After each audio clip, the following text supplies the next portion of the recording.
తల మీద చెయ్యి వేసి బొట్టు పెట్టినా, తాళి బొట్టు మెడను కట్టి బొట్టు పెట్టినా, తల మీద చెయ్యి వేసి బొట్టు పెట్టినా, తాళి బొట్టు మెడను కట్టి బొట్టు పెట్టినా, సన్ని కళ్ళు తొక్కినా సప్త పదులు మెట్టినా, సన్ని కళ్ళు తొక్కినా సప్త పదులు మెట్టినా, మనసు మనసు కలపడమే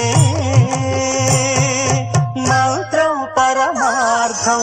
శ్రీరస్తు శుభమస్తు, శ్రీరస్తు శుభమస్తు.